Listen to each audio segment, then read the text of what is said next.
हरे कृष्णा कृष्णा कृष्णा हरे हरे, हरे राम राम राम हरे हरे। हरे कृष्णा। आप सभी भक्तों का हार्दिक स्वागत है आज की श्रीमद् भागवतम की इस कक्षा में। स्वागतम सुस्वागतम।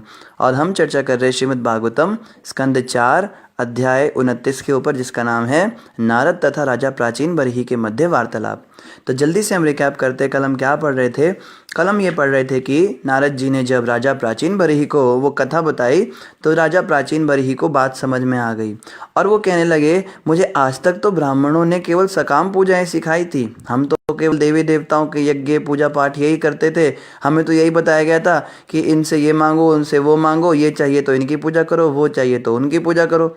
ये तो मुझे पता ही नहीं था कि वैराग्य भी कुछ होता है, भगवत प्राप्ति भी कुछ होती है। आपका बड़ा बड़ा धन्यवाद नारद जी, आपने तो बड़ी कृपा कर दी। तब जो है नारद जी से फिर उन्होंने एक प्रश्न भी किया राजा प्राचीन बरही ने, और उसका उत्तर फिर नारद जी उनको देने लगे। तो आज जो है हम इसी श्रृंखला में पढ़ेंगे श्रीमद् भागवतम अध्याय स्कंद 4 अध्याय 29 और श्लोक संख्या ये 62 से हम प्रारंभ करेंगे। 4.29.62। तो आप सभी के लिए नेसेसरी अनाउंसमेंट है कि 1-2 दिन में हम पेज के ऊपर शिफ्ट कर जाएंगे। बस ये या तो ये लास्ट क्लास होगी या मैक्सिमम कल एक लास्ट क्लास हो जाएगी, उसके बाद परसों से हम पेज के ऊपर ही लाइव हुआ करेंगे। तो कृपया सभी भक्त उस पेज को लाइक और फॉलो कर लीजिए। उसका नाम है श्रीमद् भागवतम क्लास, और इस क्लास के एंड में उसका लिंक हम अपने प्रोफाइल पर डाल देंगे।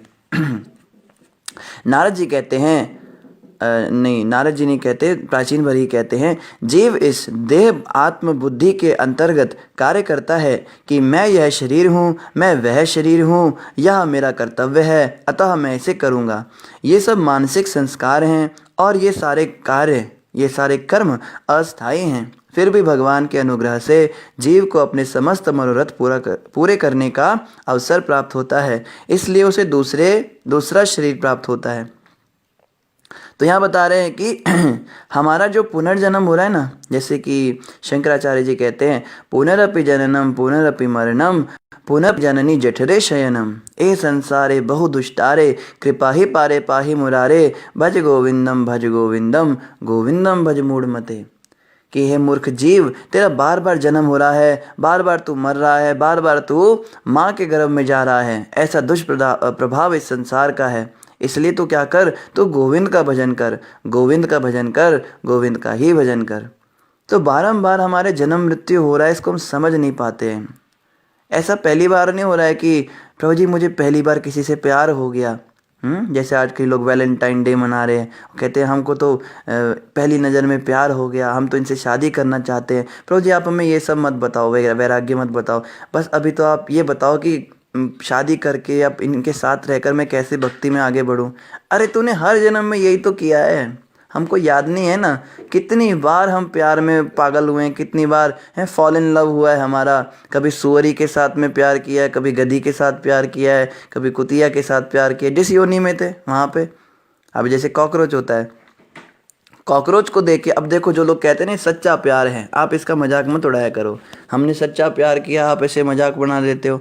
अरे वो प्यार नहीं है, वो एक शारीरिक आकर्षण होता है। प्यार तो कभी किसी व्यक्ति से हो ही नहीं सकता, प्यार तो आत्मा का परमात्मा के साथ ही होता है। जैसे कॉकरोच होता है, ठीक है, कॉकरोच में 2 कॉकरोच होते हैं, एक तो ही कॉकरोच होता है और एक शी कॉकरोच होती है। अब हमें तो उनमें अंतर ही पता नहीं लगता कि ये आदमी है कॉकरोच है या औरत को नर कॉकरोच है या मादा कॉकरोच है। लेकिन जब नर कॉकरोच मादा कॉकरोच को देखता है तो वो उसके प्यार में पागल हो जाता है। उसके शरीर की बनावट, उसकी एक एक चीज़ उसको इतनी आकर्षक, इतनी लुभावनी लगती है, वो उससे प्यार कर बैठता है, उसको उस पर अपना दिल खो बैठता है। लेकिन हमें तो गंदगी लगती है ना, छी गंदा कॉकरोच कहाँ से आ गई, भगाओ इनको, हमें तो प्यार नहीं होता। तो इसका मतलब अगर प्यार होता तो फिर सबको होना चाहिए था ना, वो केवल एक शारीरिक आकर्षण।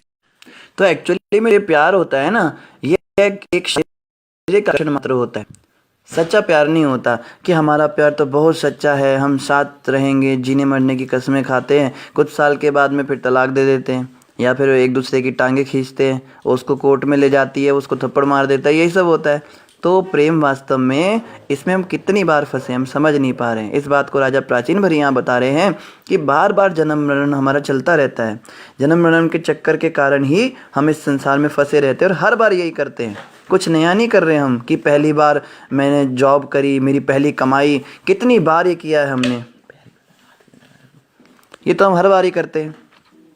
और कह रहे हैं ये सब मानसिक संस्कार हैं और ये सारे कर्म अस्थायी हैं। हमको जो बताया जाता है कि ये आपका ये ड्यूटी है, आपका ये ड्यूटी है, ये सब एक मानसिक स्तर की बातें हैं। आत्मा होने के नाते मेरा परम कर्तव्य है इस संसार से मोक्ष प्राप्त करना, भगवान कृष्ण के धाम वापस जाना, बस। श्री चैतन्य महाप्रभु बताते हैं अलग अलग तरह के,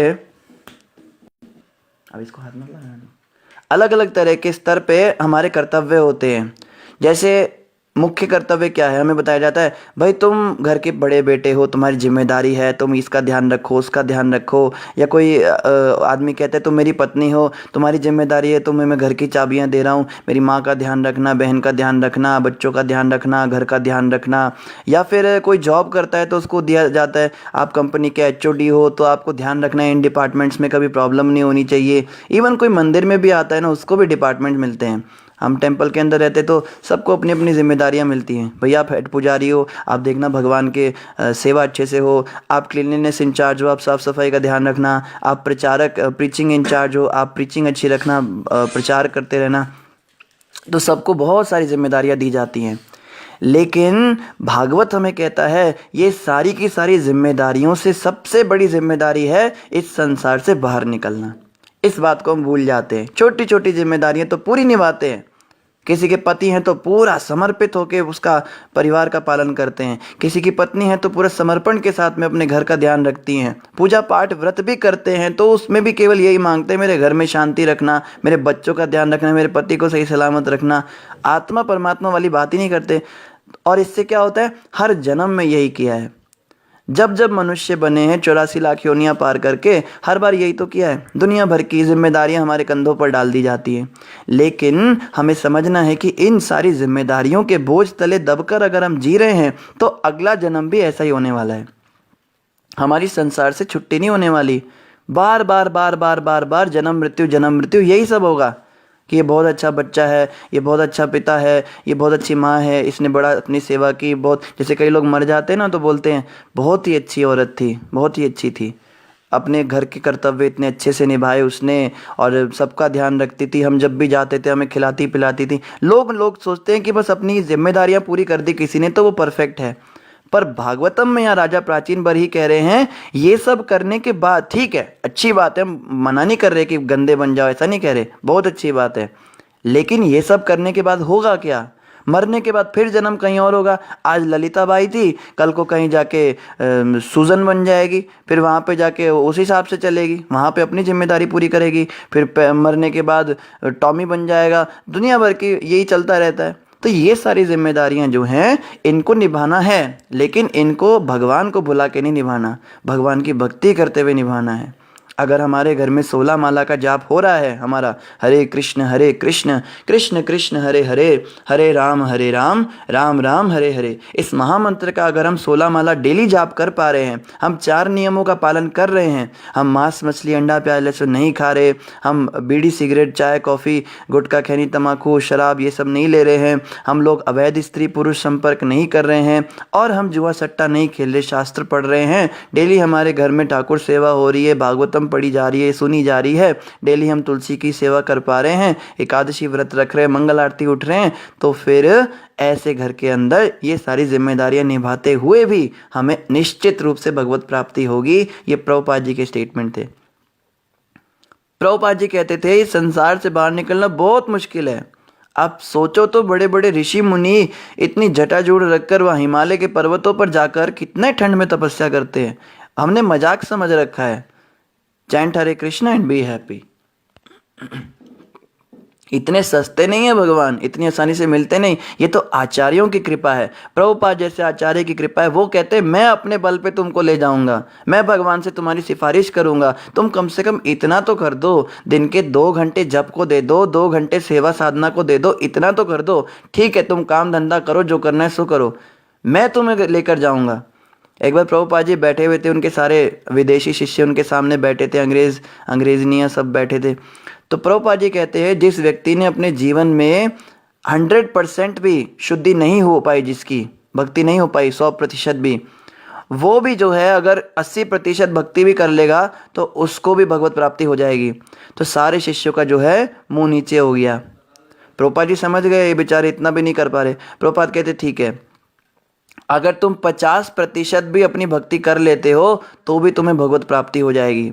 कुछ शिष्यों का मुंह अभी भी नीचे था, लगभग सबका ही मुंह नीचे था। उनको तो अपनी हालत पता थी ना, वो क्या करते हैं, हम भी ऊंची कैटेगरी में। तो प्रभुपाद कहते कोई बात नहीं, अगर इतना भी नहीं होता ना तो जितना मैंने कहा बस उतना करो। मेरे पास पीछे की चाबी है, पीछे के गेट की चाबी है, वैकुंठ में तुम्हारी पीछे से एंट्री करा दूंगा। सामने से तो जय विजय मना कर देंगे, इन्हें कहाँ से लिया है, ये तो कुछ करते नहीं थे, नियम का पालन नहीं करते थे, घर गृहस्थी में उलझे रहे, मोह माया में फंसे रहे। तो प्रभुपाद कहते सामने से तो नहीं हो पाएगा, मैं पीछे से चुपके से तुमको एंट्री करा दूंगा। ये आचार्यों की कृपा है, ये एक शुद्ध भक्त की कृपा है, इसको समझना है। और उनके पास सामर्थ्य है, वो ऐसे नहीं हवाओं में बात करते थे, वो ले जा सकते पीछे के रास्ते से हमको।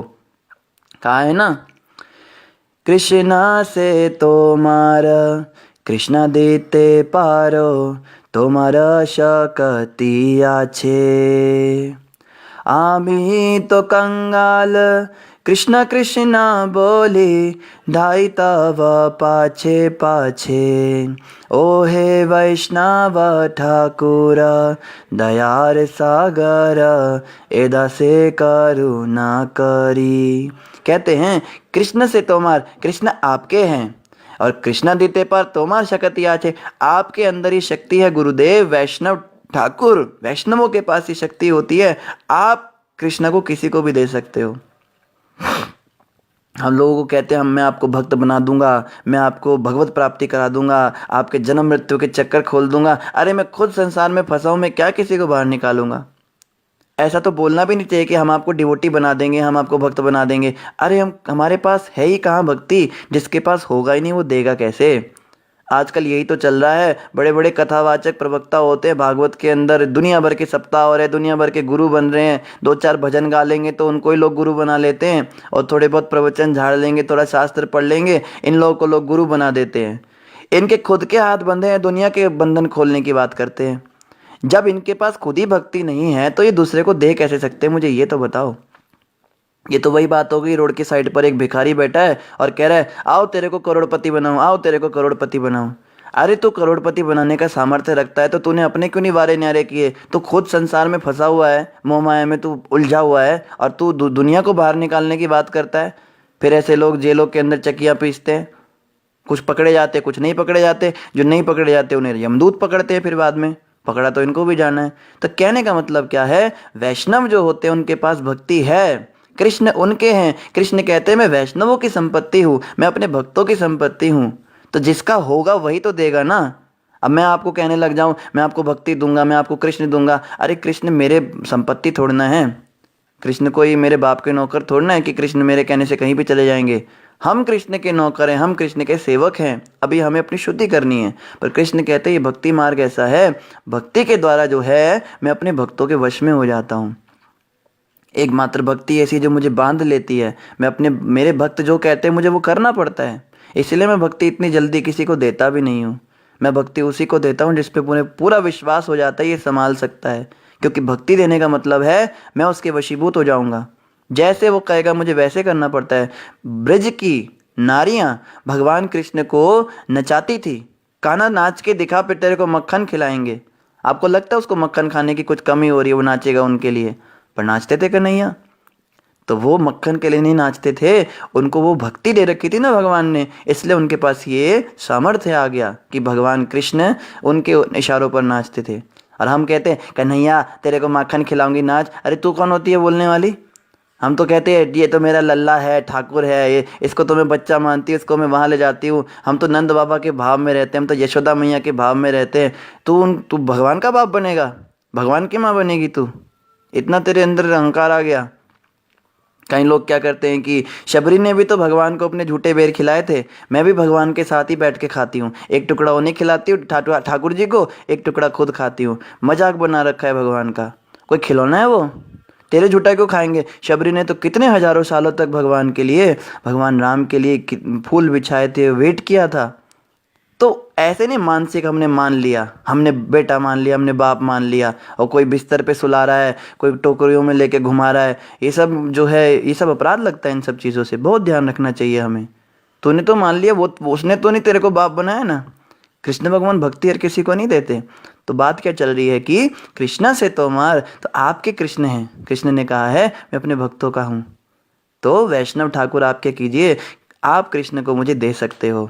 आपके अंदर शक्ति, आपके अंदर सामर्थ्य है। आम ही तो कंगाल, मैं तो कंगाल व्यक्ति हूँ, मेरे पास तो कोई भक्ति वक्ति है नहीं। कृष्ण कृष्ण बोली, मैं तो बस कृष्ण कृष्ण पुकार सकता हूँ, धाई तब पाछे पाछे। मैं तो बस कृष्ण कृष्ण बोल के आपके पीछे पीछे चल रहा हूँ। प्रभुपाद जी आपकी तो हमने धोती पकड़ ली, बस आप आगे आगे, हम आपके पीछे पीछे। ये मतलब नहीं पीछे पीछे घूमना है गुरु के, इसका मतलब होता है जैसे जैसे आप कहते हो बस हम वैसे वैसे चलते जाएंगे। कई लोग ना बड़े चंट बनते हैं, बड़े होशियार बनते हैं। गुरु कहते हैं कि तुम यहाँ पे रह के भजन करो, नहीं नहीं गुरुदेव हम वृंदावन में जाके भजन सिद्ध करेंगे। हमने माधुर्य कादम्बिनी में, वृंदावन महिमामृत में पढ़ रखा है, ब्रज में ऐसा होता है वैसा होता है। गुरु से ज़्यादा बड़े ज्ञानी बन जाते हैं। गुरु जी कहते हैं हाँ भाई 16 माला का जाप किया, नहीं नहीं गुरु जी हम 64 माला करेंगे। वो 4 दिन 64 करते हैं, 5वें दिन 0 पे आ जाता है। गुरु जी ने जितना बताया, जो बताया, जो साधन बताया, हमें उसके हिसाब से चलना है, मनमानी नहीं करनी होती। जैसे हमारे गुरु महाराज कहते हैं हम जो भी भजन भक्ति साधना निष्काम सेवा कुछ भी करते हैं, हमें वो गुरु के निर्देशन में करनी होती है। हमारा सामर्थ्य तोड़ना है कि हम भजन सिद्ध कर लेंगे और राधा रानी की पायल मिल जाएगी हमें भी, और हम जो है हमें वो दर्शन मिल जाएंगे बिहारी जी के। हमारे अंदर वो योग्यता थोड़ना है। हम तो खुद भी जानते हैं क्या क्या कर्म किए हुए, सब अपना अपना जानते हैं।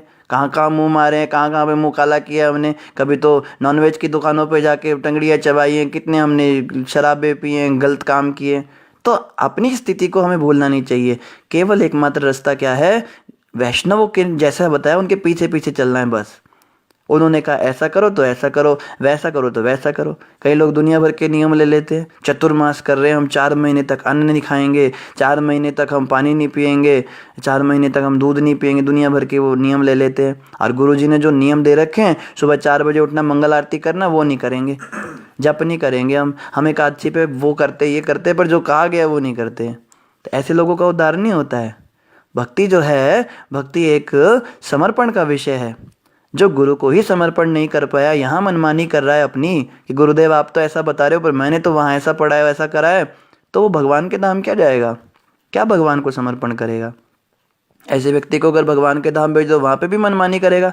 भगवान कृष्ण कहेंगे गोपी इधर आ, जरा उसकी मदद करा दे, उसको वो बना। नहीं नहीं कन्हैया मेरे को पसंद नहीं है, मैं तो बस बैठ के बंसी सुनूंगी तुम्हारी, मैं यहाँ पे काम करने नहीं आई हूँ। इतना भजन किया, इतना सिद्ध किया, अब यहाँ पे आके भी वो मंजरी कोई हवा कर रही हो, हट तू मंजरी, तू तू कहाँ से आई, मैं हवा करूँगी। उसके हाथ से छीन लेंगे पंखा। तो वहाँ पर भी यही सब हरकतें करेंगे। इसलिए भगवान हमें जाने ही नहीं देंगे वहाँ पर।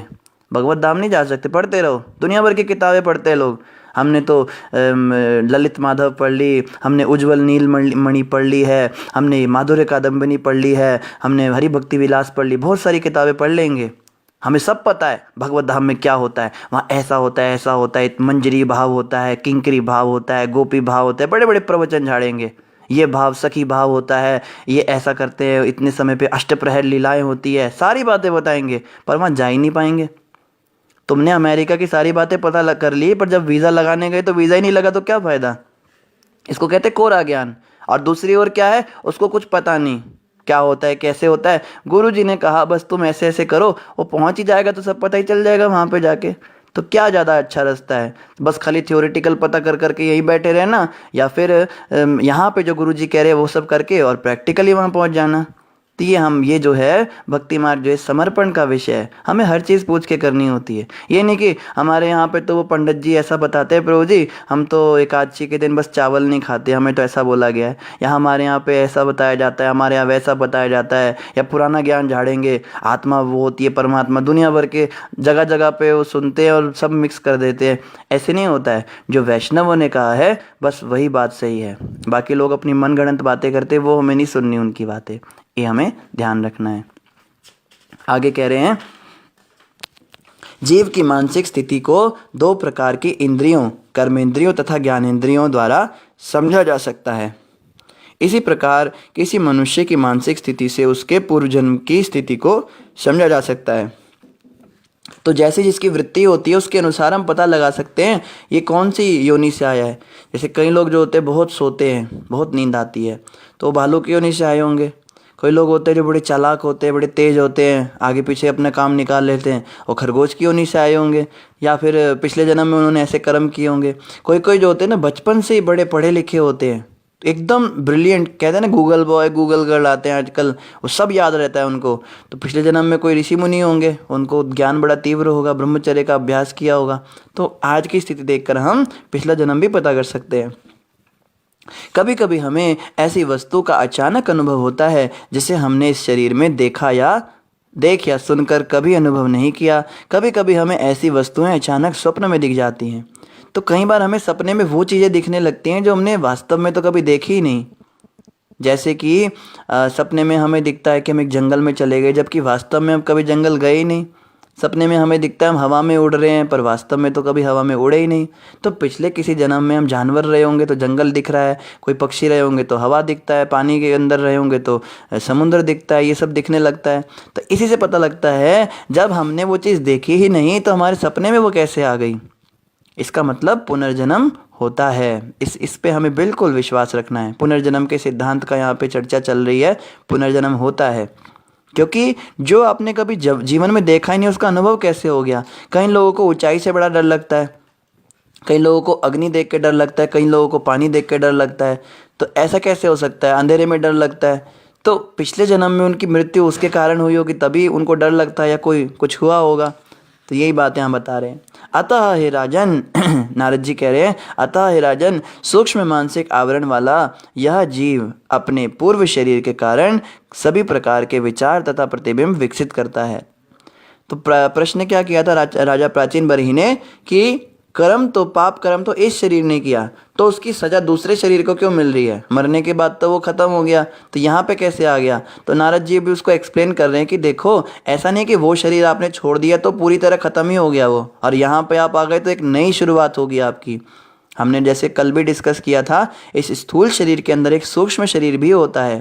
जैसे कोट के अंदर शर्ट होती है, उसके अंदर हम होते हैं। तो आत्मा के ऊपर जो सूक्ष्म शरीर है, जो शटल बॉडी है ग्रॉस बॉडी के अंदर, वो आत्मा के साथ रहती है। उसके अंदर सब मेमोरी स्टोरेज होती है, उसको सब याद रहता है क्या क्या हुआ है, क्या क्या नहीं हुआ है। तो उसके कारण क्या होता है, हमें सपने भी दिखते हैं, हमें याद भी आता है, पिछले जन्म के अनुसार हमारा स्वभाव भी अलग अलग होता है। तो नारद जी यही चीज़ बता रहे हैं यहाँ पे कि बिल्कुल जो है शरीर अलग हो गया, लेकिन जो सूक्ष्म शरीर है वो तो सेम ही है ना, उसके अंदर यही स्टोरेज जाता है। आप सबको पता है हमारे अंदर सारा ज्ञान है। जो बुद्धि होती है ना, मन बुद्धि अहंकार, 3 चीज़ों से मिलकर सूक्ष्म शरीर बनता है। बुद्धि के अंदर सारी नॉलेज है, लाखों करोड़ों जन्मों में हमने क्या क्या कर्म किए सब याद है हमको, बस वो जागृत नहीं है, अभी सुप्त अवस्था में है। उसको जगाने के भी तरीके होते हैं। कहीं योग शिविरों में, या जैसे यहाँ पे कुंभ मेले लगते हैं उसमें कई ऋषि मुनि बैठ जाते हैं, आपको पिछला जन्म याद कराएंगे। तो ऐसी विधियाँ होती हैं जिससे हम पिछले 100 जन्म 200 जन्म 1000 जन्म भी याद कर सकते हैं अपने, और सब कुछ याद आ जाता है, और सब कुछ है हमें याद। एक एक अभी भी जो हम कर रहे हैं ना, जो कुछ हो रहा है सबकी रिकॉर्डिंग चल रही है। जैसे सीसीटीवी कैमरा होता है ना, सीसीटीवी कैमरा बस रिकॉर्ड करता रहता है, रिकॉर्ड कर जा रहा है, मेमोरी में सब स्टोर होता रहता है, लेकिन उसकी एक लिमिट होती है। कोई भी सीसीटीवी ऐसा नहीं कि 100 साल तक रिकॉर्डिंग कर सके, और उस 100 साल की रिकॉर्डिंग को आप देख भी नहीं सकते हो। लेकिन हमारा जो भगवान के द्वारा बनाया हुआ सीसीटीवी कैमरा है, इसकी मेमोरी कितनी है लाखों करोड़ों अरबों जन्म सब रिकॉर्ड हैं। जब कुत्ते थे तो कहाँ घूमते थे, जब भालू थे तो कहाँ जाते थे, जब कछुए थे तो कहाँ तैरते थे, और कौन कौन से जन्म हुए हैं हमारे। कभी हम जर्मनी में पैदा हुए होंगे, कभी जापान में पैदा हुए होंगे, सतयुग में कभी सींग वाले बन के पैदा हुए होंगे, और हो सकता है कभी स्वर्ग में हम इंद्र भी बने हो, सूर्य भी बने हो, यमराज भी बने हो, ये सब भी बने हो। नरकों में हमने जो जो यातनाएं सहन की हैं वो सब हमें याद हैं। चाकू घुसाए हमारे पेट में, इतना भाले भोंके गए थे, हम तो करोड़ों बार नरक और स्वर्ग जा चुके हैं, पर हमें याद नहीं। वो सब मेमोरी बुद्धि में होती है, तो वो हमारे पास अभी भी है। और आत्मा के अंदर जो सच्चित और आनंद स्वरूप होता है, उस चित्त के अंदर वैसी नॉलेज पूरी होती है। आत्मा को सब कुछ पता है, भक्ति क्या है, भगवान क्या, सब कुछ पता है, लेकिन ये दोनों ही बातें ढक दी जाती हैं।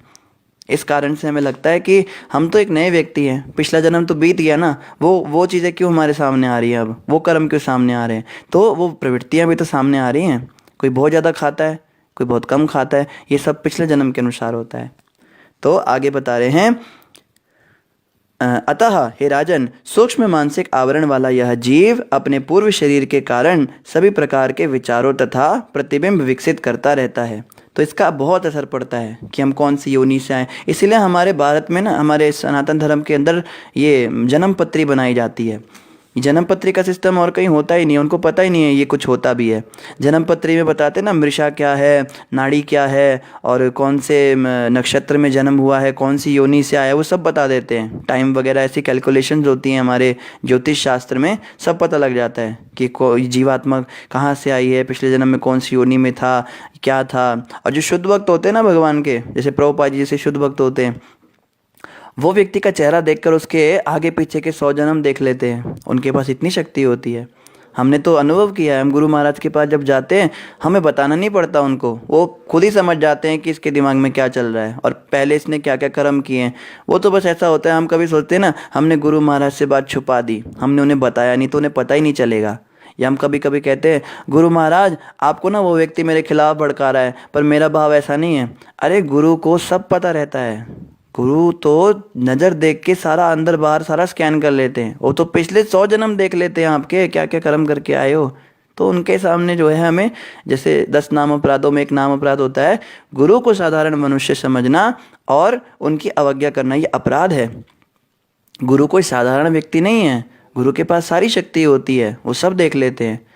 और ऐसी सिद्धावस्था में वो पता लगा लेते हैं, हमें बताना ही नहीं पड़ता उनको। हमें बस उनके पास जाके ये पूछना होता है, गुरुजी मैं भक्ति में कैसे प्रोग्रेस करूं, मुझे ये बताइए, मेरे जन्म मृत्यु के चक्कर कैसे कटेंगे।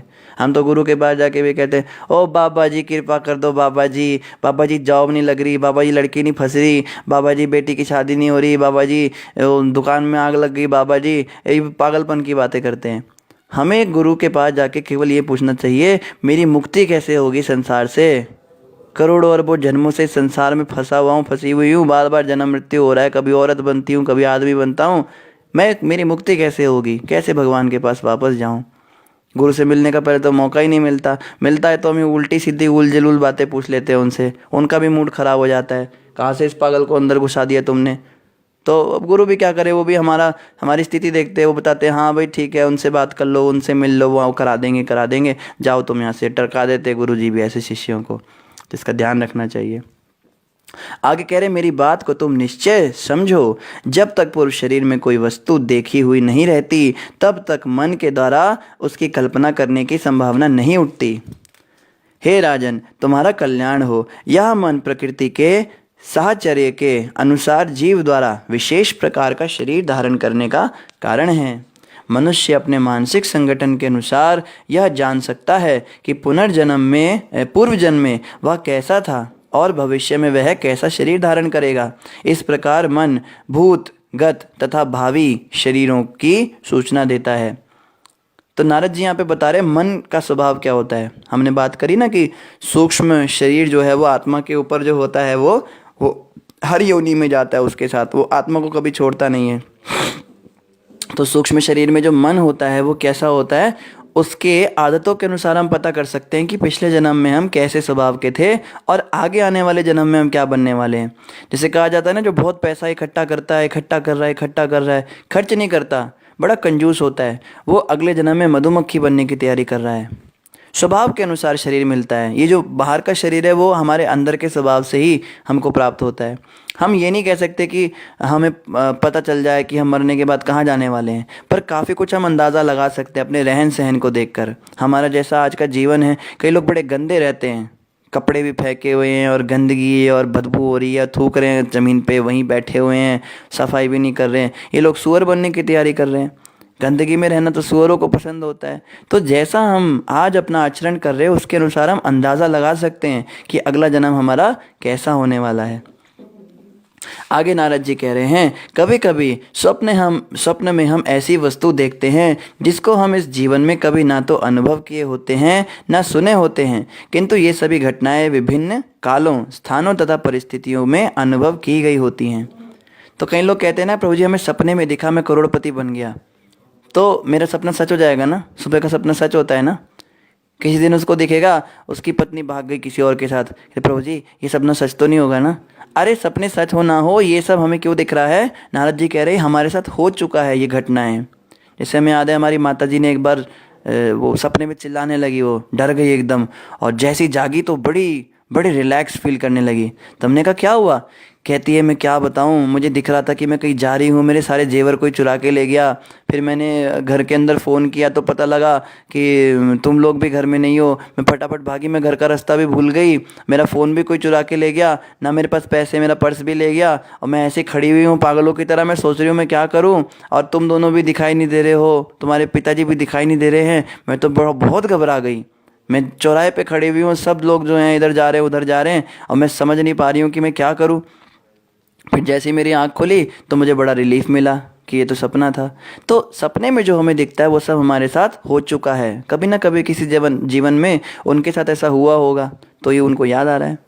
जीव का मन विभिन्न स्थूल शरीरों में रहा करता है, और इंद्र तृप्ति के लिए व्यक्ति की इच्छाओं के अनुसार मन विविध विचारों को अंकित करता रहता है। ये मन में विभिन्न मिश्रणों मेलों के रूप में प्रकट होते हैं, अतः कभी कभी ये प्रतिबिंब ऐसी वस्तुओं के रूप में प्रकट होते हैं जो पहले ना तो कभी सुनी गई है और ना देखी गई है।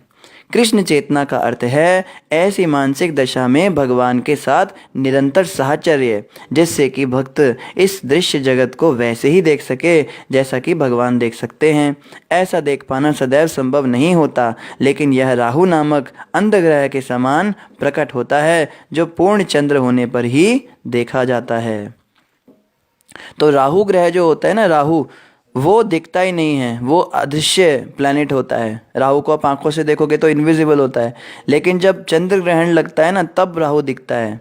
चंद्रमा के आगे जब वो आ जाता है तो ग्रहण के रूप में हम देख पाते हैं। अब राहु जो है चंद्रमा के आगे आ चुका है, उसने उस पर ग्रहण लगा दिया है। तो इसी प्रकार से ये संसार के अंदर जो है, जो विभिन्न वस्तुएं दिखती हैं, अवस्थाएं दिखती हैं, सपने में बड़ा कुछ दिखता है, लेकिन वास्तव में ये संसार वैसा है नहीं जैसा हमको दिखता है। यहाँ पे नारद जी कह रहे हैं कृष्ण चेतना का मतलब क्या है? संसार को वैसे देखना जैसे कृष्ण को ये संसार दिखता है। जैसे प्रभुपाद जी एक बार बता रहे थे, प्रभुपाद जी उसमें जा रहे थे एरोप्लेन में, तो एरोप्लेन में बैठ के प्रभुपाद जी कहते हैं मुझे तो जब मैंने नीचे देखा एरोप्लेन से, पूरा शहर ऐसा लग रहा है जैसे माचिस की डिब्बियाँ पड़ी हुई बहुत सारी, घर ऐसे लग रहे छोटे छोटे माचिस की डिब्बी जैसे। तो कहते हैं मैं सोचता हूँ कृष्ण की नज़र से कैसे दिखते होंगे, कृष्ण वहाँ से देखते होंगे तो कितने छोटे छोटे दिखते होंगे। तो भगवान की नज़र से इस संसार को हम देख ही नहीं पाते हैं। जैसे हम देखते हैं ये लड़ रहे हैं, अरे प्रभु जी वो लड़ रही है, प्रभु जी उसकी मदद करो, मेरी फ्रेंड है वो, प्रभु जी वो लड़ रही है, प्रभु जी वो अपना कुछ नुकसान कर बैठेगी, वो औरत अच्छी नहीं है जो उसके साथ झगड़ रही है, वो ऐसा कर देगी। अरे आप उसको कृष्ण की नज़र से क्यों नहीं देखते हो? उसने कर्म काटे और उसने बनाए। अभी जैसे किसी स्त्री के साथ कोई गलत हरकत हो जाती है तो सब लोग कहते हैं नियम कानून सख्त करो, ऐसा करो वैसा करो, जस्टिस फॉर ये जस्टिस फॉर वो, कैंडल मार्च निकालते हैं। तो जिसके साथ हुआ उसने भी किसी के साथ किया था, किसी जन्म में वो पुरुष रही है और उसने भी किसी स्त्री के साथ ऐसा किया, उसने अपना कर्म काटा, और जिस पुरुष ने उसके साथ हरकत की उसने अपना कर्म बना लिया। अब अगले जन्म में वो स्त्री बनेगा, उसके साथ भी यही होगा। ये कर्मों का सिद्धांत होता है। ऑफ कोर्स हम ये नहीं कह रहे कि उनको जस्टिस नहीं देना चाहिए या रैली नहीं निकालनी चाहिए, पर हमें इस संसार को उस नज़र से देखने का प्रयास करना है जिस नज़र से कृष्ण देखते हैं। जैसे कहा है ना, मात पिता और बेटा बेटी सब अपने कर्मों की खेती, रुक जा प्राणी गाले कृष्ण का सुंदर प्यारा नाम रे, समय बड़ा बलवान, एक दिन सबको जाना होगा, निर्धन या धनवान रे, समय बड़ा बलवान। गुरु महाराज ये भजन गाते हैं, वो कहते हैं मात पिता बेटा बेटी सब अपने कर्मों की खेती। हम चाह के भी किसी की मदद कर ही नहीं सकते संसार में। जैसे हम कहते हैं कि मेरे बच्चे का मुझे फ्यूचर बनाना है, खूब मेहनत कर रहे हैं, उस पर खूब लगा रहे हैं, पैसा लगा रहे हैं, लेकिन उसके कर्म भी तो है ना। अब वो कर्म ही ऐसे लेकर आया है कि वो कर्म जलाई बना हुआ है, तो फिर आप भी क्या कर सकते हो?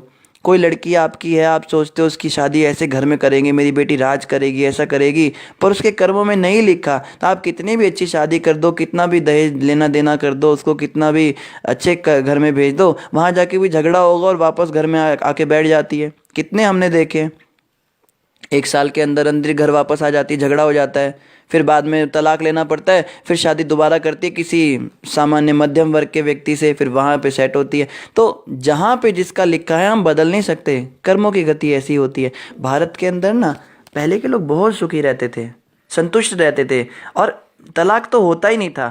तलाक शब्द तो उर्दू का है, हिंदी में तो इसके लिए कोई शब्द ही नहीं है। डाइवोर्स अंग्रेजी का शब्द है, तलाक हिंदी का शब्द थोड़ा ना है। क्योंकि पहले के लोग सोचते थे जैसा मिल गया मेरे मेरे नसीब से मिला है, मुझे मेरे भाग्य में जैसी लिखी थी वैसी आ गई, तो वो उनको झेलते थे, अपने कर्मों को स्वीकार करते थे। हम लोग स्वीकार नहीं करते, हम कहते क्यों स्वीकार करें, हम कानून बने हुए, हम कानून का यूज़ करेंगे, हम झगड़ा करेंगे, हम क्लेम करेंगे, हम ये करेंगे वो करेंगे। ये बहुत ऊपर की बातें हैं, ये समझ नहीं आएंगी अभी इतनी जल्दी, पर समझने का प्रयास करना है। अगर हमने कानून का यूज़ कर भी लिया, मान लो आप कहो कि हमारा तो शोषण हो रहा है इस घर में, हम क्या कानून का यूज़ करके हम एफआईआर भी ना करें अपने पति की, घर वालों की, आप कर दो, मगर आप मानसिक रूप से सुख नहीं रह पाओगे। मान लो आपने थोड़ा सा बर्दाश्त कर लिया शुरुआत में, और हो सकता है बाद में आपकी ट्यूनिंग बैठ गई उन लोगों के साथ में, तो बाद में सब सही हो जाता है। पहले यही तो होता था, नई नई आती थी घर में तो परेशानी होती थी उसको, थोड़ा सा वो सहन करती थी, थोड़ा घर वाले भी सहन करते थे। कभी कभी हमारी भी गलती होती है, पर हमें अपनी गलती दिखती नहीं है, गलती दोनों तरफ से होती है, तो फिर जो है सुलह हो जाती थी। ये तो कभी होता ही नहीं था कि लड़की को जब घर से भेजते थे पिता तो बोलते थे बेटी अब तेरी अर्थी वापस आएगी। इस बात को हमारे नेताओं ने इतना गलत तरीके से दिखाया कि बेटी को बोझ समझा जाता है, बाप सोचता है बस मैंने इसको निकाल दिया घर से बाहर और ऐसा वैसा। अब तो कानून आ गया है कि लड़कों के साथ लड़कियों को भी वो मिलेगा, हिस्सा मिलेगा जायदाद में। हमारे धर्मशास्त्रों ने तो हमें न्याय ही नहीं दिया। अरे तुम पैसे लेकर सुखी हो जाओगी क्या? मान लो तुमने झगड़ा कर लिया, सब कर लिया, समझना है इन बातों को। अगर मेरे घर में समस्या हो भी रही है वो मेरे कर्म हैं। मैं अगर इनके साथ नहीं रहूंगी, मैं घर के अंदर भी रहूंगी, तो यहाँ पे भाई और भाभी सुनाएंगे। अगर सुनना लिखा है तो कहीं भी जाओगे तो सुनना पड़ेगा। आप सोचो कि मैं जॉब कर लूंगी, कहीं अलग से कमरा लेकर रह लूंगी, तो वहाँ पे समाज सुनाएगा। आप बच नहीं सकते हो, कर्मों से नहीं भाग सकते हो, तो क्यों ना अच्छे से अपने घर के अंदर रहकर ही झेलो कर्मों को। कर्म तो झेलने पड़ते हैं, यही शिक्षा दी जाती थी हमारे भारत में, इसीलिए सब लोग सुखी रहते थे। कई बार पत्नी इतनी तीखी आ जाती थी, आदमी परेशान हो जाता था, माँ तो कैसी लड़की लेकर आई है मेरे लिए, परेशान कर दिया इसने। तो माँ पता है क्या कहती थी? आज की माँ क्या कहेगी? छोड़ दे उसको, वापस कर दे, दहेज वापस कर देते, रोका कराता ना रिश्ते में, जो पैसे देते वापस कर देते। तू तो लाखों में एक है, तू तो हीरा है हमारा, हम क्यों तेरे बर्दाश्त करें, वापस कर दे उस लड़की को। लेकिन पहले की माँ क्या कहती थी? बेटा जो भगवान ने लिखा था ना वो आ गई तेरे भाग्य में जो थी, अभी तू सहन कर, तेरे भाग्य में ऐसा लिखा है। और ये सत्य बात है, भाग्य में लिखा है तभी वो आई है। आप उसको वापस भी कर दोगे तो फिर क्या होगा? जो सहन करना है वो तो सहन ही करना है, वो नहीं करेगी तो बहन परेशान करेगी, माँ परेशान करेगी, नौकरानी परेशान करेगी, स्त्री आपको दुख देगी, आपके जीवन में लिखा है, तो आप उस कर्म को बदल नहीं सकते। इस बात को समझ नहीं पाते हम लोग, एक्सेप्ट नहीं करना जानते आजकल के लोग। हम कहते हैं हम कानून सख्त कर देंगे, ये कर देंगे, जो भाग्य में लिखा है वो होगा। यही कारण है कि पहले जो गांव के लोग होते थे एकदम सादा जीवन और आनंद से रहते थे, क्योंकि वो स्वीकार करते थे कि जैसे किसी को बोला तुम्हारे भाई ने कब्जा कर लिया तुम्हारी ज़मीन पे, कहते चलो कोशिश करते हैं करने की, नहीं मिलता था कोशिश करने पर तो कहते थे चलो भाग्य में जो लिखा है वो मिल गया, भाग्य में लिखा होगा उसके भी काम उसको भी नहीं आएगा। इस तरह की बातें होती थी। अब तो बाप रे बाप, अगर भाई के घर से आप कोई चिमटा भी लेकर आ गए ना, वो गलती से आपके घर में रह गया, उसी पे वो लड़ने के लिए आ जाएगी उसकी पत्नी, मेरा चिमटा ले गया, पता नहीं क्या कर रहा है, क्या ये क्या क्या करते हैं, आज ये ले जा रहे कल को वो ले जाएंगे। तो भाग्य वाली बातें हम करते ही नहीं आजकल। भारत के अंदर ये हाल है। विदेशी लोगों को तो चलो कुछ पता ही नहीं, वो तो बिल्कुल ही जानवर है, उनकी तो बात ही मत करो। भारत के अंदर रहकर हम लोग ये बात समझ नहीं पा रहे। तो यही बात यहाँ पे नारद जी बता रहे हैं कि देखो इस संसार को वैसे देखने का प्रयास करो जैसे भगवान देखते हैं। सब अपने कर्मों की खेती ले रहे हैं। एक छोटी सी कथा आपको सुनाऊंगा, उससे और अच्छे से क्लियर होगा ये। एक बार की बात, एक ब्राह्मण थे, ब्राह्मण नहीं थे, ये थे कसाई थे, इनका नाम था सदन कसाई। ये बहुत बहुत ही फेमस इनकी स्टोरी है, और ये कथा जो है ये ग्रंथ साहब जी में भी है, सदन कसाई की कथा। तो सदन कसाई जो थे वो थे तो कसाई लेकिन भक्त थे भगवान के। तो वो अपना मांस काटने का काम तो करते थे, लेकिन मांस का भी खाते नहीं थे, मांस को केवल बेचते थे। तो सदन कसाई जो हैं, कुछ बड़ी लंबी कथा है। कुछ हुआ कि उन्हें समझ में आया कि कसाई का काम छोड़ो। शालिग्राम जी उनके दुकान पे आए हुए थे। वो शालिग्राम जी से मांस तोलते थे। शालिग्राम को पत्थर समझते थे मांस तोलने का, और शालिग्राम भगवान ऐसे थे, उसको 10 किलो मांस तोलना होता था तो वो 10 किलो के हो जाते थे। उसको 50 किलो तोलना है तो 50 किलो के हो जाते थे। उसको 20 ग्राम तोलना है तो 20 ग्राम के। भगवान अपना वजन बदल देते थे, क्योंकि भगवान को वो भक्त बड़ा अच्छा लगता था। देखो ऐसे तो कहा जाता है ना कि शालिग्राम जी के पास तो बिना नहाए भी नहीं जाना चाहिए, और वो मांस की दुकान पे भगवान उसके साथ, क्योंकि वो शुद्ध भक्त था पिछले जन्म में। तो खैर बाद में एक ब्राह्मण उन्हें ले गया कि अरे तो शालिग्राम शिला है, तूने ले रखे दुष्ट। फिर उस ब्राह्मण को भगवान ने सपना दिया कि वो तो मेरा इतना अच्छा भक्त है, वो तो मुझे जब तराजू पे रखता है तो मुझे लगता है मुझे झूला झुला रहा है, मैं उसका दर्शन करता रहता हूँ, मुझे बड़ा सुख मिलता है, तो मुझे वापस उसको दे आ। तो ब्राह्मण अगले दिन वापस दे के आया, भाई गलती हो गई, ये तो पत्थर ही था तेरा। वो उसको जादुई पत्थर बोलता था, ये वजन बदल लेता है। तो अब पता लगा बाद में उसको कि तो शालिग्राम जी थे भक्ति। फिर उसने सब काम छोड़ दिया अपना। फिर जब कसाई का काम छोड़ा तो संत बन गए। वो सदन जी जो है संत बन गए। जब संत बन के गाँव में गए रात को रुकने के लिए, अब ठंड लग रही थी, आश्रम दूर था, तो रास्ते में एक झोपड़ी के पास में उन्होंने पूछा, एक माता बैठी थी अंदर, कि मुझे रात बितानी है, मैं यहाँ रात बिता सकता हूँ? वो माता कहती है कि मेरा पति घर आ जाए तभी आप अंदर आना, आप बाहर बैठो, प्रतीक्षा करो। तो वो बेचारे बड़े सज्जन पुरुष थे। सदन कसाई बहुत ही ईमानदार व्यक्ति और बहुत ही मतलब कैरेक्टर वाले व्यक्ति थे, चरित्र वाले व्यक्ति थे। तो वो घर के बाहर बैठ गए। रात को उसका पति घर में आया तो उसने बताया भाई ऐसे ऐसे संत आए, कहते आने दो। तो अंदर उसको एक कमरा दे दिया उस माता ने, और कमरे के अंदर उसको सुला दिया, और खुद जो है अपने कमरे में चली गई। रात को बोला कोई कुछ आपको ज़रूरत हो तो आप बता देना। तो सो गए।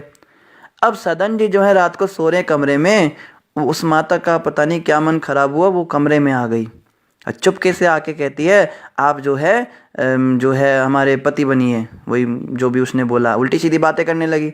वो कहते तेरा दिमाग ठिकाने है, तेरा पति वहाँ कमरे में सो रहा है, तो यहाँ पे मेरे पास आई है। सदन जी तो एकदम दिखने में बड़े सुंदर थे, शरीर बड़ा अच्छा हो जाता है, भक्ति जो करते हैं उनके चेहरे पे बड़ा तेज होता है। तो वो कहती है नहीं नहीं, आपको मेरी बात माननी ही पड़ेगी, नहीं तो जो है मैं आपके साथ कुछ बुरा कर दूंगी। कहता है भाई तुम्हारा दिमाग ठीक है, तुम बोल क्या रही हो, तुम शादीशुदा हो और मैं संत हूँ, मैं संत वेश में ऐसे काम थोड़ा ना कर सकता हूँ। तो वो कहती है शादीशुदा क्या लगा रखा है आपने? कहती तुम्हारा पति वहाँ सो रहा है, उसको पता लगेगा तो क्या होगा? कहती ठीक है, और गुस्से में पैर पटक के चली गई। थोड़ी देर में वो दोबारा से आई, एक प्लेट के अंदर उसने कपड़ा ढक रखा था, वो प्लेट लेके आई, ये लीजिए आपके लिए।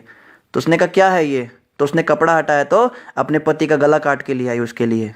कहती है मार दिया मैंने उसको, आप इसके कारण से, देखो इंद्र तृप्ति क्या चीज़ होती है। वो कहती है इसके कारण आप मेरे को मना कर रहे थे ना, अभी मर गया, अभी आप मेरी इच्छा पूरी कीजिए। वो तो डर गए वो तो घबरा गए, ये क्या करके ले आई। वो तो बड़े डर गए, कहते हैं भैया मैं जा रहा हूँ यहाँ से, मुझे निकलने दो। तो उसने कहा तुम ऐसे नहीं मानोगे। फिर उसने क्या किया, अपने कपड़े जो है फाड़ने शुरू कर दिए, बाल बिखेर दिए और खरोंचे मारने लगी अपने शरीर पर, चिल्ला रही है अरे देखो इस दुष्ट ने मेरे पति को मार दिया, मेरे साथ गलत हरकत कर रहा है, बचाओ बचाओ, चिल्लाने लगी। तो गांव के सब लोग इकट्ठे हो गए और स्त्रियों का ही सब वो लेते हैं, साइड लेते हैं। वो उनकी तो कोई बात ही नहीं सुन रहा था सदन जी की। कहते हैं कैसा दुष्ट है, देखो संत के वेश में ऐसा करता है वैसा करता है, खूब खरी खोटी सुनी। फिर कहते हैं साधु है इसलिए इसको मार तो सकते नहीं हैं, पर इसको दंड अवश्य देंगे। उनके दोनों हाथ काट दिए, सदन जी के हाथों को ही काट दिया और बोला इन हाथों से तूने दुष्कर्म किया है ना, तो उनको भेज दिया फिर गांव से बाहर। अब सदन जी सोच रहे हैं कि ये क्या हो गया मेरे साथ, मैं तो भक्ति में आया था। कई बार हम होते हैं ना भक्ति में आते तो हमारे साथ बहुत बुरा कुछ हो जाता है। जैसे मुझे याद है मैं नए नए भक्ति में आया, मेरा पहले दिन मंदिर गया, मेरा पर्स ही चोरी हो गया मंदिर में ही। और हम जगन्नाथपुरी यात्रा आए थे तो रास्ते में मोबाइल चोरी हो गया, साइकिल उठ गई, बाइक, एक भक्त की बाइक चोरी हो गई, उन्होंने फुल टाइम होने का जस्ट सोचा ही था। तो ऐसा हो जाता है कई बार हमारे साथ, ऐसे उल्टी सीधी चीज़ें। तो सदन जी ने ये नहीं सोचा कि मेरे हाथ क्यों चले गए, वो कहते थे जो भगवान की इच्छा, मेरा भाग्य होगा। तब उन्हें जो है स्मृति आई इस बात की, भगवान की कृपा से उनको याद आया पिछले जन्म में क्या हुआ था। वो एक ब्राह्मण थे और ब्राह्मण बन के अपने बैठे हुए वेद पाठ कर रहे थे। तो जब वो पाठ कर रहे थे तो दूर से एक गाय भागती हुई आई, और गौ माता जब भागती हुई आई तो ब्राह्मण को देख के रुक गई, फिर कुछ सोच के आगे भाग गई। वो उसके पीछे एक कसाई आ रहा था भागते हुए, हाथ में बहुत बड़ा चक्कू लेकर, और वो कहता है, ब्राह्मण मुझे ये बता, गाय किस तरफ गई, वो गऊ किस तरफ गई है। अब इनको समझ में आ गया कि ये कसाई है, अगर मैंने इसको रास्ता बता दिया तो ये गऊ को मार देगा, और अगर मैंने इसको रास्ता नहीं बताया तो मेरे ब्राह्मण धर्म का पालन नहीं हो पाएगा, मुझे झूठ में बोल नहीं सकता, क्योंकि ब्राह्मण सत्यवादी होता है। अब वो धर्म संकट में फंस गए। तो वो सोचते हैं, मैं मुंह से झूठ नहीं बोलूँगा या मुंह से सच भी नहीं बोलूँगा। उन्होंने बस इशारा कर दिया हाथ से कि उधर गई होगी, ऐसे बोला नहीं, बस इशारा कर दिया। तो वो कसाई जो है वहाँ पे गया और उस गाय को पकड़ के ले जाने लगा। तो जब गाय उसके सामने से गुजर रही थी तो कहती है, तू बड़ा अपना ब्राह्मण धर्म का पालन कर रहा था, तुझे इतना नहीं पता कि किसी की जान बचाने के लिए जो झूठ बोला जाता है वो सच से भी बड़ा होता है, तो तेरे को जो है इस कर्म को भोगना पड़ेगा। ये कहकर वो गाय निकल गई रोती हुई। तो अगले जन्म में ये ब्राह्मण सदन कसाई बने, वो गाय जो थी वही वो स्त्री बनी। उस जन्म में इसके कारण वो परेशान हुई थी ना, वो गाय मरी थी, और इस जन्म में उसके कारण इसके साथ ऐसा हो गया। और जो वो कसाई था वो उसका पति बना, कि कसाई होने के नाते उसने उसकी गर्दन काटी थी गाय की, और इस जन्म में इस औरत ने उस आदमी की गर्दन काट दी। मतलब सारे कर्म बराबर हो गए। समझ रहे हैं भगवान की, हम समझ नहीं पाते इन बातों को, हम सोच भी नहीं सकते भगवान कैसे कैसे प्लान करते हैं। कर्मों की गति बड़ी बड़ी विचित्र है। भगवान कृष्ण गीता में कहते कोई समझ नहीं सकता कर्म कैसे काम करते। तो उसने हाथों से पाप किया था ना, मुंह से तो बोला नहीं था, ब्राह्मण ने हाथ से इशारा किया था, तो वो हाथों वाला पाप आ गया और उसके दोनों हाथ कट गए। बाद में फिर दोनों हाथ प्रकट भी हो गए थे भगवान की कृपा से। पर बात यहाँ चल रही है कर्म, हम समझ नहीं पाते। हम कहते प्रभु जी उसकी गलती है, तो फिर आप क्यों कहते हो मैं सहन करूँ? अब मैं अपनी पत्नी को क्यों सहन करूं, मैं अपने बच्चों को, अपनी माता पिता को क्यों सहन करूं? हम अलग होकर रहेंगे, हम ऐसा करेंगे, हम तलाक ले लेंगे। अरे सहन करो भाई, क्योंकि ये कर्म हमारे हैं। पिछले जन्मों में उसने क्या किया, हमने क्या किया, हमें कुछ नहीं पता। लेकिन जो भी हो रहा है वो हमारे कर्मों के अनुसार हमें मिल रहा है। इस बात को हमें स्वीकार करना सीखना है। हम स्वीकार नहीं कर पाते, सबसे बड़ी समस्या है। ये चीज़ जो है आजकल मिसिंग है। और यही बात यहाँ नारद जी बता रहे हैं कि ये क्या होता है, आगे पीछे के कर्मों के अनुसार, अलग अलग जन्मों के कर्मों के अनुसार ये संसार चलता है। जब तक बुद्धि, मन, इंद्रियों, विषयों तथा भौतिक गुणों के प्रतिफलों से बना हुआ सूक्ष्म भौतिक शरीर रहता है, तब तक मिथ्या अहंकार और स्थूल शरीर भी रहता है। तो ये सब जो है तब तक रहेगा। जब जीव गाढ़ निद्रा, मूर्छा, कभी गंभीर क्षति से उत्पन्न गहन आघात, मृत्यु के समय या प्रखर ज्वर की अवस्था में रहता है, तो प्राण वायु का संचारण रुक जाता है। उस समय जीवात्मा से शरीर की पहचान करने का ज्ञान खो देता है। जैसे हम जब बहुत ज़्यादा कभी कोई कोमा में चला जाता है, या कोई व्यक्ति बहुत बेहोश हो जाता है, बहुत ज़्यादा बुखार हो जाता है, उस समय हम शरीर की चेतना खो बैठते हैं। मृत्यु के समय हमें याद नहीं रहता हम शरीर हैं। ऐसा होता है ना, कोमा में व्यक्ति शरीर पे काम नहीं कर पाता। आप सबको याद होगा जब हम बहुत ज़्यादा बीमार पड़ते हैं, हम बस बोल रहे होते हैं मुंह से, लोग कहते हैं ना कि क्यों कर रहे हो, चुप हो जाओ, पर हम कंट्रोल नहीं कर पाते, क्योंकि हम शरीर को कंट्रोल नहीं कर रहे होते। उस समय हम ऐसी अवस्था में होते हैं जब हम शरीर से अलग हो जाते हैं।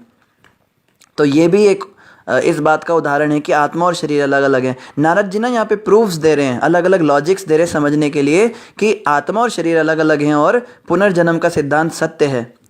जब मनुष्य, जैसे अगर आपको कोई कहे ना, कोई मुसलमान आपका दोस्त हो या कोई ईसाई दोस्त हो या कोई और हो, वो कहे कि पुनर्जन्म कुछ नहीं होता, तो आप ये सारे फैक्ट्स उनको समझा सकते हो कि पुनर्जन्म नहीं होता तो सपने में तुम्हें वो क्यों दिखता है जो तुमने कभी देखा नहीं, या तुमको डर क्यों लगता है, फोबिया क्यों होता है, या फिर जब तुम मूर्छा में होते हो तो तुम जो अलग अनुभव करते हो अपने आप को शरीर से। तो ये सब जो है प्रूफ्स हैं इस बात के कि पुनर्जन्म होता है, ये नारद जी ने दिए हैं। ये मत सोचिए नारद जी बस खाली जटा जूड़ रख के और नारायण करते रहते थे, वो बहुत बड़े साइंटिस्ट भी थे। नारद जी देखो कितनी साइकोलॉजी समझा रहे हैं यहाँ पे, हैं यहाँ पे गायनोकोलॉजी भी समझा रहे हैं, यहाँ पे भौगोल विज्ञान भी दे रहे हैं। नारद जी हर चीज़ में एक्सपर्ट है, आर्कियोलॉजी क्या, एस्ट्रोलॉजी क्या, हर कुछ नारद जी को आता है। और यहाँ पे मानसिक विज्ञान की बात कर रहे हैं। जब मनुष्य तरुण होता है तो दसों इंद्रियां तथा मन पूरी तरह दिखाई पड़ते हैं, किंतु माता के गर्भ में या बाल्यकाल में इंद्रियां तथा मन उसी तरह डेढ़ रहते हैं, उसी तरह ढके रहते हैं जिस तरह अमावस्या की रात्रि के अंधकार से पूर्ण चंद्रमा ढका रहता है। अब एक और लॉजिक दे रहे हैं नारद जी कि जब हम इस शरीर में हैं, ठीक है, अभी हम यौवन अवस्था में, तो हम दसों इंद्रियों का प्रयोग कर सकते हैं। 5 कर्म इंद्रियों से हम कर्म करते हैं और 5 ज्ञान इंद्रियों से हम ज्ञान लेते हैं। हमने पहले भी डिस्कस किया था, आँख, नाक, कान, जीव, त्वचा, ये ज्ञान इंद्रियां होती हैं, इनसे हम ज्ञान लेते हैं, इनसे हम कोई कर्म नहीं कर सकते। और हाथ, पैर और वाणी, उपस्थ और मलद्वार, ये जो होते हैं ये कर्म इंद्रियां होती हैं, इनसे हम कर्म करते हैं, इनसे कोई ज्ञान नहीं लिया जाता। तो 5 कर्म इंद्रियां और 5 ज्ञान इंद्रियां और साथ में जो मन है, इन 10 का 11 का हम पूरा यूज़ करते हैं इस समय। हमें अलग से नहीं, मतलब ऐसे चलते फिरते यूज़ करते ही हैं। लेकिन जब हम माँ के गर्भ में थे तब हम इनका यूज़ नहीं कर सकते थे। माँ के गर्भ में आंखें काम नहीं करती, माँ के गर्भ में नाक काम नहीं करती, माँ के गर्भ में हाथ पैर भी कुछ काम नहीं करते, उपस्थ इंद्रियाँ भी कुछ काम नहीं करती। तो अब हम इसका प्रयोग कर पा रहे हैं। ये ऐसे ही होता है जैसे अमावस्या की रात में चंद्रमा तो है आकाश में पर दिखता नहीं, वो ढका होता है अंधकार से। इसी प्रकार से जीवात्मा के अंदर ये इंद्रियां तो होती हैं माँ के पेट में भी, लेकिन उस समय वो ढकी होती हैं उससे, तमोगुण से। जब जीव स्वप्न देखता है तो वास्तव में इंद्रिय विषय उपस्थित नहीं रहते, किंतु इंद्रिय विषयों के साथ मनुष्य का संपर्क होने से वे प्रकट हो जाते हैं। इसी प्रकार अविकसित इंद्रियों वाले जीव का भौतिक रूप से अस्तित्व समाप्त नहीं हो जाता, भले ही वह इंद्रिय विषयों के संपर्क में ना हो। बहुत ही अच्छा एग्जाम्पल दे रहे हैं यहाँ पे। जैसे हम बचपन में कार्टून देखते थे, उसका नाम था डोरेमोन। तो वो क्या करता था, वो नए नए गैजेट्स निकालता था। तो उसके पास एक गैजेट क्या था, आप सपने में जो देख रहे हो उसको आप सपने से निकाल के ला सकते हो असली दुनिया में। उसके पास कुछ ऐसा था। तो हम सोचते थे काश हमारे पास भी होता, हम सपने में पैसों के सपने देखते और खाने पीने के सपने कभी देखते तो हम लेकर आ सकते उसको बाहर। पर ऐसा हो नहीं सकता। देखो, जब हम रात को सपना देखते तो हम कभी बर्गर खा रहे होते हैं, कभी हम बड़े पैसे वाले हो जाते हैं, बड़ा कुछ होता है। लेकिन जैसे हम वास्तविक चेतना में आते हैं सब कुछ गायब हो जाता है, उड़न छू हो जाता है। तो इसी प्रकार अविकसित इंद्रियों वाला जो जीव है वो भौतिक रूप से क्या है, अस्तित्व उसका समाप्त नहीं हुआ है। हो सकता है उसकी इंद्रियां विकसित नहीं है, जैसे कुत्ता बिल्ली है, छिपकली है, उसकी चेतना उतनी विकसित नहीं है, मगर उसके पास वो सब पावर है। जैसे चंद्रमा के ऊपर अंधकार ढका होता है ना, ऐसे उसकी चेतना ढकी होती है। जैसे कई लोग कहते हैं आप लोग पेड़ पौधों को तो खाते ही हो ना, तो आप कैसे कह सकते हो कि आप वेजिटेरियन हो, आप शाकाहारी हो? पेड़ों को तो मार के ही खाते हो ना आप। कोई सब्जी आप खाते हो तो उसको जब आप चाकू से मारते हो, आप पेड़ों को चाकू मारते हो, हम जानवरों को मार देते हैं। दर्द तो उसको भी होता है, पेड़ में भी जान होती है। साइंटिस्टों ने भी प्रूव किया है। भारत के एक साइंटिस्ट थे डॉक्टर बोस, उन्होंने ये थ्योरी दी थी, पेड़ों में जान होती है। शास्त्र भी कहते हैं हाँ पेड़ों में जान होती है, उसमें आत्मा भी होती है। तो उनका कहना है कि आपने खीरा काटा और हमने मुर्गा काट दिया, दोनों बराबर। तो यहाँ पे कहा जा रहा है नहीं, उनकी चेतना उतनी विकसित नहीं होती। जब आप किसी मुर्गे को काटते हो ना तो वो कैसे चिल्लाता है तड़प तड़प के, वो अपनी जान की भीख मांगता है। गाजर मूली अपनी जान की भीख नहीं मांग सकते, क्योंकि उनके पास उतनी चेतना ही नहीं है। उनको पता ही नहीं कि उनके साथ क्या हो रहा है। पेड़ को जब हम काटते हैं तो उसको कष्ट होता है, इसमें कोई दोहराया नहीं, लेकिन उसको उतना कष्ट नहीं होता जितना किसी इंसान के या किसी जानवर के पैर को काटने से होता है। उसमें चेतना विकसित नहीं है। चेतना उसमें है मगर विकसित नहीं, ढकी हुई है। जानवरों के अंदर चेतना कितनी होती है, खाना है, सोना है, इंद्रिय तृप्ति करना है और रक्षा करनी है, बस। वो ये नहीं सोच सकते कि मनुष्य जन्म क्यों मिला, ये क्यों मिला, वो मिला। उनके अंदर है वो आत्मा, तो वही है। ऐसा नहीं कि कुत्ते की आत्मा कुछ छोटी आत्मा है। जैसे क्रिश्चियनिटी के अंदर ये सिद्धांत है। मैंने अपने क्रिश्चियन फ्रेंड से पूछा कि तुम जानवरों को खाते हो, तुम मानते हो उनमें आत्मा होती है? कहते जानवरों में आत्मा नहीं होती। वो लोग कहते केवल इंसानों में आत्मा होती है। इंसान, मनुष्य जन्म जो है वो बड़ा बड़ा होली जन्म है, होली बर्थ है हमारा, हम बड़े पवित्र हैं। और जानवर जो हैं ये जो हैं वो होते हैं, निकृष्ट होते हैं, इनमें आत्मा नहीं होती, ये हमारे खाने के लिए बने हैं। उनके ऐसे सिद्धांत चलते हैं। लेकिन जब हमने उसको पूछा कि तुम अपना हाथ काटते हो तो तुम चिल्लाते हो, ऐसे ही जब तुम जानवर का हाथ काटते हो तो वो भी चिल्लाता है, तो तुम कैसे कह सकते हो कि उसके अंदर आत्मा नहीं है? वो कहते हैं इतना हम उसमें नहीं पढ़ते, बस हमें जो बताया गया हम उतना फॉलो करते हैं। तो इनके पास हर प्रश्न का उत्तर ही नहीं है। जिसके पास अधूरा ज्ञान है, हर प्रश्न का उत्तर नहीं, इसका मतलब कहीं ना कहीं कुछ बातें उनसे छुपाई गई हैं। लेकिन सनातन धर्म के अंदर हर प्रश्न का हमें उत्तर मिलता है, हर बात का जवाब मिलता है। इसी से पता लगता है कि यही सबसे साइंटिफिक और सबसे लॉजिकल धर्म है, और यही सबसे ओरिजिनल धर्म है। तो बाद में आए सब। तो यहाँ पे बताया जा रहा है कि जानवरों के अंदर चेतना थोड़ी कम विकसित होती है, कॉकरोच के अंदर चेतना और कम विकसित होती है। कॉकरोच को अगर आप कुछ लालच दिखाओगे तो वो खाने के लिए आ जाएगा, वो सोच नहीं पाएगा कि ये व्यक्ति मुझे मारने के लिए बुला रहा है। चूहे के अंदर आप चूहे को पिंजरे के अंदर वो डाल दो रोटी, वो फंस जाता है उसके अंदर, उसको ज्ञान नहीं है कि मुझे फंसाने के लिए डाला है। लेकिन मनुष्य के अंदर इन चीज़ों का ज्ञान होता है, पॉलिटिक्स करना, ये करना। तो जानवर जो ये होते हैं, पेड़ पौधे होते हैं, इनको मारने पर जो इनको दर्द होता है वो इनको इतना महसूस नहीं होता, इसलिए इनको मारने में हमें कम पाप लगता है। पाप तो लगता है, लेकिन ये पाप भी दूर हो जाता है अगर हम भगवान को भोग लगा देते हैं। जब हम किसी वस्तु का भगवान को भोग लगाते हैं तो जो थोड़ा बहुत पाप भी हमें लगा होता है उसको मारने में, उस पेड़ को मारने में, उसकी हत्या करने में, वो भी दूर हो जाता है। तो कल हम यहीं से कंटिन्यू करेंगे, समय लगभग पूरा हो चुका है। तो इन्हीं शब्दों के साथ आप सभी का धन्यवाद। फिर से हम अनाउंसमेंट कर देते हैं, मोस्ट प्रोबेबली कल तो प्रोग्राम है, हम कल प्रोग्राम में होंगे, तो या तो हम दिन के समय कोई लेक्चर रिकॉर्ड कर देंगे घंटे का। परसों से हम अपने पेज के ऊपर शिफ्ट हो जाएंगे, श्रीमद् भागवतम क्लास के नाम से जो पेज है वहीं लीजिए, ताकि आप जो हैं कथा को कंटिन्यू सुन सकें। तो किसी का अगर कोई प्रश्न हो तो आप कमेंट पर अवश्य अपना प्रश्न लिख सकते हैं। जितने भी भक्तों ने हरे कृष्णा और दंडवत प्रणाम कहा है, आपको भी हमारी ओर से हरे कृष्णा और सभी को दंडवत प्रणाम।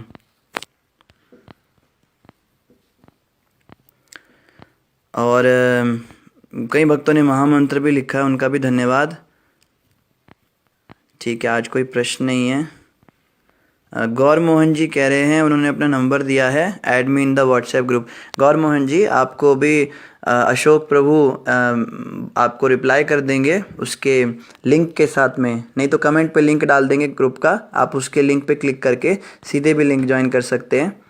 और लिंक पे जब आप ज्वाइन करेंगे तो उस ग्रुप के अंदर हम एक एडमिन हैं, आप हमारा नंबर भी वहाँ से ले लीजिएगा, हमें पर्सनल मैसेज भेज दीजिएगा ताकि हमारे पास आपका संपर्क आ जाए। हम भक्तों को रेगुलरली मैसेजेस वगैरह भेजते रहते हैं, तो हम उस ब्रॉडकास्ट में आपको ऐड कर लेंगे।